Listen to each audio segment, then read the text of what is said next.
કેદી છોટાઉદેપુરથી ઝડપાયો. વડોદરા ક્રાઇમ બ્રાન્ચની સફળ કાર્યવાહી. વડોદરા તારીખ 23 જૂન 2025 વડોદરા શહેર ક્રાઇમ બ્રાન્ચે છૂટાછવાયા ગામ વિસ્તારમાંથી એક એવા પાકા કેદીને ઝડપી પાડ્યો છે જે ફ્લોર રજા પર છૂટીને ફરાર થઈ ગયો હતો. આ કેદી એક હત્યાના ગુનામાં આજીવન કેદની સજા ભોગવી રહ્યો હતો અને રજા પૂર્ણ થવા છતાં જેલમાં હાજર ન થતા ફરાર જાહેર કરાયો હતો. વડોદરા મધ્યસ્થ જેલમાંથી પેરોલ અને ફ્લોર રજા પર છૂટીને ન પરત આવતા કેદીઓને શોધી જેલમાં પાછા લાવવાની સૂચના ઊંચા પોલીસ અધિકારીઓ દ્વારા આપવામાં આવી હતી, જેના આધારે ક્રાઇમ બ્રાન્ચની ખાસ ટીમ સતત આવા કેદીઓ પર નજર રાખી રહી હતી. આ કેદમાં મૃત્યુદંડ સમાન ગુનામાં દોષિત કેદી તારીખ 3 જૂન 2025ના રોજ ફ્લોર રજા પર જેલમાંથી મુક્ત થયો હતો અને તારીખ 18 જૂન 2025ના રોજ જેલમાં પરત હાજર થવાનું હતું, પરંતુ કેદી ફરાર થઈ ગયો. ત્યારબાદ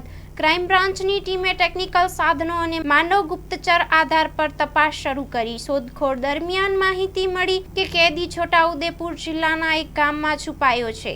તાત્કાલિક ક્રાઇમ બ્રાન્ચની ટીમે સ્થળ પર પહોંચી તેની ખાનગી તપાસ કરી અને ફરાર કેદીને ઝડપ્યો. ત્યારબાદ તેને વડોદરા મધ્યસ્થ જેલમાં પાછો સોંપવામાં આવ્યો છે, જ્યાં તે બાકી રહેલી સજા ભોગવશે. પ્રાપ્ત માહિતી મુજબ આ કેદી સામે ડભોઈ પોલીસ સ્ટેશનમાં વર્ષ 2018માં નોંધાયેલ હત્યાના કેસમાં દોષિત જાહેર થયો હતો. ગુનામાં હુમલાના ઈરાદે કાચા હથિયારોના ઉપયોગ સાથે ગંભીર ઈજાઓ પહોંચાડવામાં આવી હતી, જેના પરિણામે એક વ્યક્તિના મૃત્યુ થયા હતા. ક્રાઇમ બ્રાન્ચની સમયસૂચક કામગીરીના લીધે એક અન્ય ફરાર કેદીને જેલમાં પાછો લાવવા સફળતા મળી છે. આવા કાયદા અને વ્યવસ્થાના પાલન માટે પોલીસ તંત્ર સતત સક્રિય છે. Story report by Nikhil Gayke, Vadodara.